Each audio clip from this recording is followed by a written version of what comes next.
Quantum leaders, the executor, the preconscious flow of reality. The executor's natural style, systematic, detail-driven, and action-oriented, thrives on structure and clarity. They're known for executing with precision, often finishing what others merely start. Yet, through the quantum lens of the preconscious, we discover that the executor's most refined precision is not purely logical. Beneath the plans, beneath the schedules, beneath the task lists, their greatest efficiency is guided by subtle, often unnoticed signals, instinctive hesitations, internal cues, quiet discomforts, or unexpected moments of clarity. Their true intelligence flows from before thought. Their body often knows before their brain does, and their excellence expands when they begin to listen. With a motivation direction of away from, the executor is hyper-aware of what could go wrong. But the earliest signal of error is rarely a spreadsheet. It's a sensation, a form that feels wrong even though it checks out, a task that should be done but somehow resists closure. These are not inefficiencies, they're intuitive alerts from the system. The executor who learns to honor these preconscious impressions begins preventing mistakes before they even form. Their attention focus on self gives them control and autonomy. But preconscious signals often whisper just beneath the threshold of conscious self-awareness. A slight internal pause before launching into a routine, a sudden desire to recheck a deliverable, a minor shift in attention they can't quite explain. These microsignals are systemic intelligence rising through the executor's body. When they learn to treat these not as distractions, but as early data, they start making invisible course corrections that others don't even see.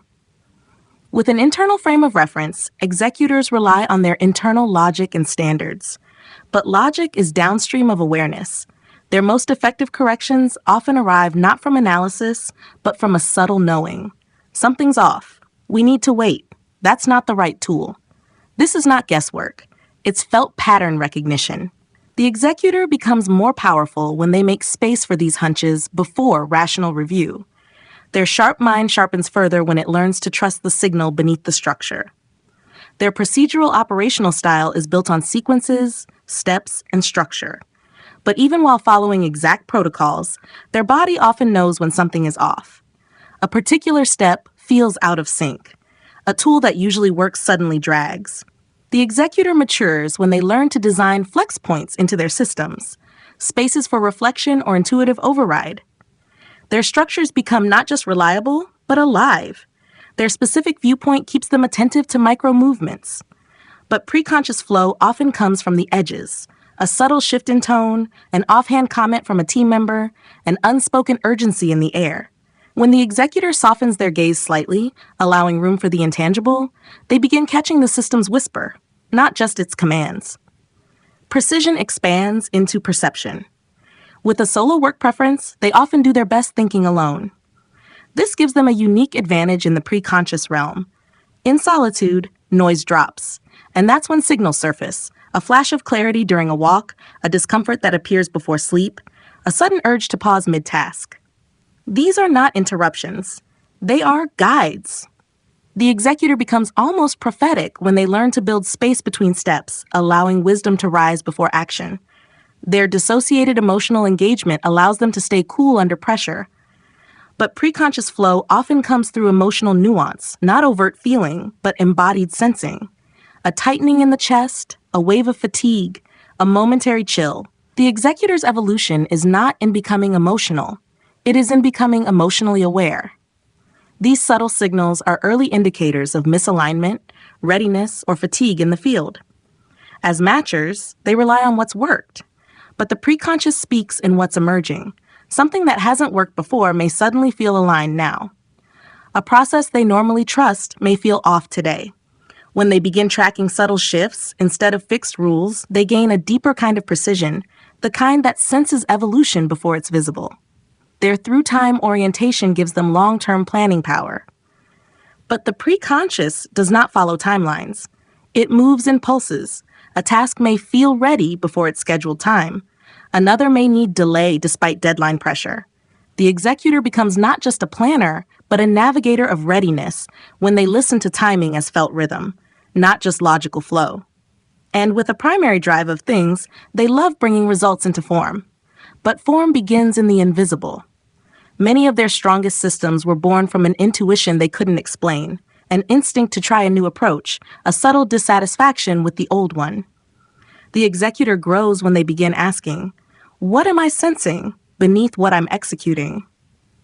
When they trust this deeper signal, they don't just deliver what's required. They deliver what's needed before anyone else knows it's missing. In this field, the executor becomes more than the finisher. They become a quiet oracle of alignment. Their sharp delivery becomes multidimensional, not just accurate, but attuned. Their timelines don't just work, they resonate. Their systems don't just function, they listen. In honoring what arises before logic, the executor discovers their greatest efficiency isn't mechanical, it's intuitive precision. And that's when they stop just finishing things and start finishing the right things at the right time, in the right way, before anyone sees the problem forming. Quantum leaders, the executor, you are the tipping point.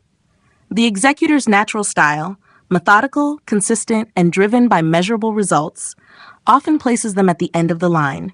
The one who ensures completion, upholds quality, and delivers what others merely imagine. Yet through this final quantum principle, everything shifts. They are the tipping point. In a reality full of half-started plans, lofty ambitions, and stalled momentum, the executor's decision to finish becomes a powerful inflection. When they move, decisively, cleanly, and with full alignment, they shift the entire system from motion to momentum, from theory to result, from potential to proof.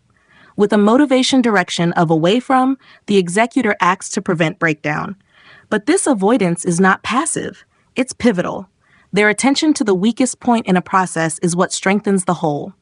The moment they quietly close the loop that no one else noticed, or fix the flaw no one saw coming, the entire system realigns. The tipping point isn't always a breakthrough. Sometimes it's a well-timed correction that prevents collapse. Their stabilizing hand becomes the axis of trust. Their attention focus on self gives them personal control and reliability. But here, that self-regulation becomes system-wide signal. When the executor shows up with clarity in a foggy moment, others gain traction. When they quietly move forward while others overthink, others follow their pace. The executor becomes the tipping point by anchoring consistency. Their steadiness makes possibility feel safe again. With an internal frame of reference, they trust their logic. When a project stalls in ambiguity or delays due to indecision, their clear step forward breaks the loop. They don't wait for permission, they act from alignment. And that act becomes the catalytic shift. They don't force clarity, they become clarity. The system tips because someone finally moved without hesitation. Their procedural operational style supports reliable, structured progress. But completion is not just about routine, it's about follow-through. When others tire or disengage, the executor carries the vision across the finish line. That final step, often quiet and unnoticed, is the one that matters most. Their capacity to close loops transforms concepts into consequences. They aren't just one part of the system, they make it real. Their specific viewpoint gives them tactical precision. In quantum systems, the tipping point is rarely grand. It is often microscopic. A checklist reviewed one more time, a number caught just in time, a subtle formatting choice that improves how others engage. These aren't details, they are keystones. The executor tips the system not by overhauling it, but by perfecting the point of contact. With a solo work preference, they often operate in the background.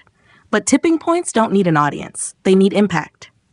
When the executor finishes the process that frees the next step, solves the quiet inefficiency that blocks momentum, or resolves a variable others overlooked, the shift begins. Their contribution doesn't make noise. It changes what's possible. Their dissociated emotional engagement keeps their delivery clean and composed. While others are entangled in doubt, overwhelm, or urgency, the executor stays clear. Their clarity becomes a leadership act. In turbulent moments, their focus is the hinge point. This gets done now. Their ability to act without drama tips the emotional field into motion. As matchers, they rely on what's worked before, but at the tipping point, their replication becomes guidance. When the executor says, "This worked in that project, let's apply it here," they don't just bring logic, they bring confidence to act. Their experience becomes not just reference, but direction. Their quiet certainty initiates action others were unsure how to start. Their through-time orientation supports long-term pacing. But tipping points require knowing the moment to act. Not tomorrow, not next week, now. The executor becomes the shift when they sense that timing has ripened and press go with full alignment. Their motion moves the system because it arrives exactly when the system is ready to tip. And with a primary drive of things, they focus on what is tangible, trackable, and done. But done is more than a deliverable, it is the frequency of completion. A signal to the field, we are no longer planning, this is real. When the executor finishes something with integrity, the entire team, department, or system recalibrates. Action becomes achievable again. What was circling becomes linear. What was dreamed becomes anchored. In this final revelation, the executor is no longer simply the finisher. They are the threshold, the one whose movement shifts the system from inertia into direction, from talk into traction. They may not claim credit, but their precision becomes the pivot. Their motion becomes the proof. And when they step forward, clean, confident, and complete, the rest of the system follows. Because the executor, in their timing and exactitude, is the tipping point that delivers reality into form.